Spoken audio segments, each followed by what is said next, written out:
Forum with Pranav Prasana. Talk 100.3. As we await Pranav Prasana to enter the studio, he's hard at work watching illegal streams of sport all the way around the world before he comes in. I'm joking, he would never do something like that. Clearly, that's just my sense of humour. How are you, Pranav? I'm good, guys. I'm excited. I've been pumped. The entire weekend was filled with exciting matches. There was a content creation sort of expo going on, and then I was down at the Post Malone concert as well in Abu Dhabi. So lots of things happening. Hey, how was the concert? Oh, it was absolutely brilliant. You had one of the best live performers. Can you understand anything Post Malone says? Yes. I'm a rock star. Kitch, I'm 23. I think I know his music better than you. Tell me something. You attended the Post Malone concert. What about Yes. the pre-Malone? Oh, see, at Oh, least God. I don't have the dad jokes yet. I'm There you older go. than you. There you go. I mean, no more dad jokes, Neil. But yes, set the stage on fire. Literally on fire. What, he said it on like he got a match out. No, And so a couple of his candles went a bit too far. Is that what happened? No, they had fire display, they had confettis, they had fireworks, the whole, it's very Dubai, it's very UAE-esque when it comes to concerts. Lived up to the reputation, guys. Well, how are the fans thinking about Qatar over the weekend, Qatar 2022? Look, there's a very, famous term, and I think psychologists are, known to use this term, recency bias. Mm-hmm. So if you look across the generations that have grown up watching the World Cups of the 80s and the 90s, they always have a feeling that their years of the World Cup was the best. But if I sat down and if the fans actually thought about some of the best World Cups that have happened across the years, Qatar is definitely top 3 for me. Well, I think you look at it, fans always look at it as to how well their team went, don't they, when it comes down to World Cups? Performances, upsets, how is the atmosphere? I think in terms of atmosphere, there are definitely European nations and South American nations that rank higher. But in terms of say, the upsets, the results that have been produced, the competitions or matchups, Qatar definitely top 3. I mean, that was predicted before the start of the tournament, given that this was a World Cup mid-season. Players didn't have enough time to collaborate with their national sides. That's right. So therefore, many sides were going to have an advantage. What I think is different about this World Cup is, given where it's being played, you've seen an abundance of fan support for countries that otherwise wouldn't have generally had. You wouldn't have generally had 30,000 Tunisians at a game. But given that so many of those North African nations don't have to travel far, or they live in Qatar, you've seen a different flavour to the World Cup. Look at the Senegalese fans at the England game last night. They've non-stop for 2 hours, ever since the gates opened for the game. They've been at the stands and they've been cheering, they've been dancing. It's something that they rehearse. Look at the Morocco fans. Absolutely. The Moroccan fans, the Tunisian fans. For example, when Tunisia beat France, I mean, what a game that was. I mean, you've seen the I know. Tell me about it. That was my group. Yeah, well, even Australia's game, for example, Kitch, I mean, the amount of Australians that travelled, I don't know if you would have seen them in South American countries. Oh, yeah, Australia's always in been... Mexico, Well, no, you have actually. This has been the smallest number of Australians in any World Cup. Really? We've often been number 2, or when it comes down to people that travel, because it's such a big deal for us to make it. Well, then you're part of history, Kitch. You've been that small majority to go and support your team in a World Cup. Well, they came so close to, taking the match to extra time against Argentina. Yeah, we were talking about that, and I think that it showcased that Argentina aren't that great an all-round side. They've got one of the greats of all time in Messi. But if you take Messi out, or you took, and then Neymar out of Brazil, I think Brazil are a far better side than Argentina.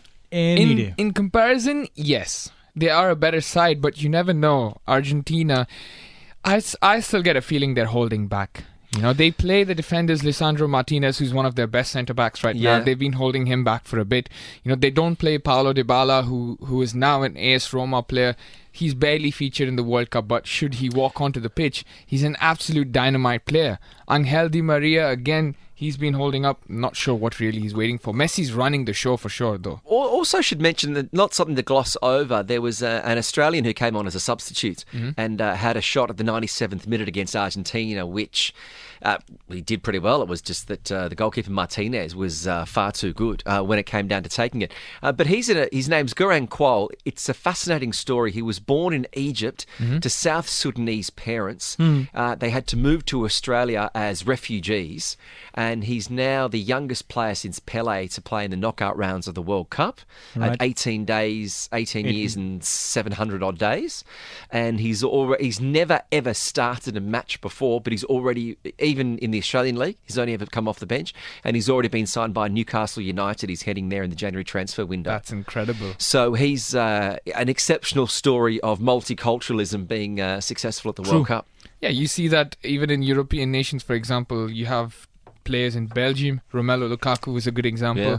You see France, for example, a lot of people who go in as immigrants, or their parents rather, they go in as immigrants, refugees, for example. They make their way through England as well. They have a few players in the likes of Marcus Rashford, Saka, Jesse Lingard, for example, who their heritage traces back to different countries and not just England, but having been born and brought up, and they have the system of an Arsenal Football Club or Manchester United, which they grow through and then they rise through the ranks. Or sometimes you've just got Zinedine Zidane who have 2 passports but pick France. We're not going to talk about Zidane because he's the greatest legend in terms of midfield when it comes to football. He's the best of the best. He did, but he didn't really go out in style. Didn't go out in style. Not a lot of players get to go out in style. No, but some people have the opportunity. They don't just decide to headbutt that individual.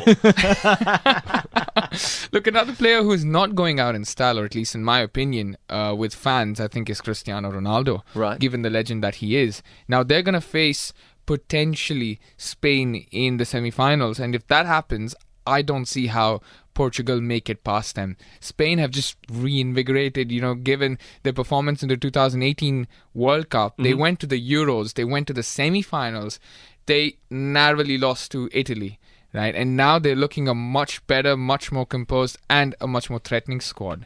As we look forward to those matches that are coming up tonight, Japan-Croatia, how do you see this one playing out? I think Japan win Yeah, this. I do too. They wanted more, they had more of the heart and passion, but then again, football's a funny game. If Croatia, you look at the players, Luka Modric, he's the one who draws, he's the puppet master. He pulls the strings in the team. You have Ivan Perisic, who's aged, but he's still going. He's going to be a threat. For Japan, they've got to take their chances. They were lucky to even get here, let's remember, because, the ball which had gone outside the line still counted as a goal. Look, I think within the current rules, I can understand when you looked at it from top down why it was in, but that rule's got to change. It doesn't work that way. That's a horrible rule. I know, it's got to change that part of the ball has to be on. It's the same thing. Cricket's different, where the cricket ball's hard. They see this in tennis with Hawkeye because the ball, flattens, but then it's also got fuzz on it. Yeah. So it's a harder one to ascertain whether it's in or out. It is. But then also, I was just doing the study where it said that 97% of the time, the Hawkeye is correct. So, you have to give it. Eventually, you can't really rely on human eyes when we probably would falter more often than not. And Hawkeye's good in tennis because then you have the opportunity, even when you're at home, to go, out. I'm okay with the call as a fan, as an English fan, because it was that the Japan call which sent England out of the the group. If you go back to 2010 when Frank Lampard, when he scored and his goal didn't stand, even though the ball had crossed the line. Now I'm taking you back to about 12 years ago or something.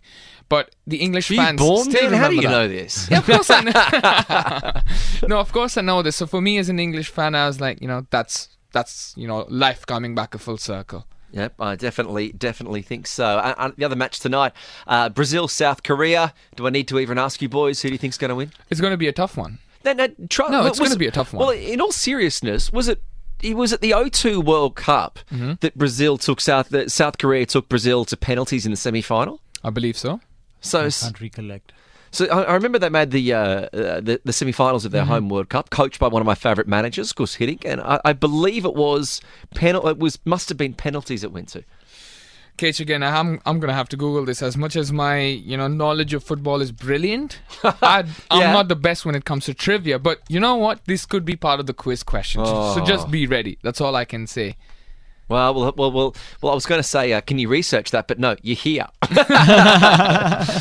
And another game, guys, and I have to get your thoughts on this. Neymar, should he start this match? No. He's coming on the back of an injury. Do you think the manager should risk him?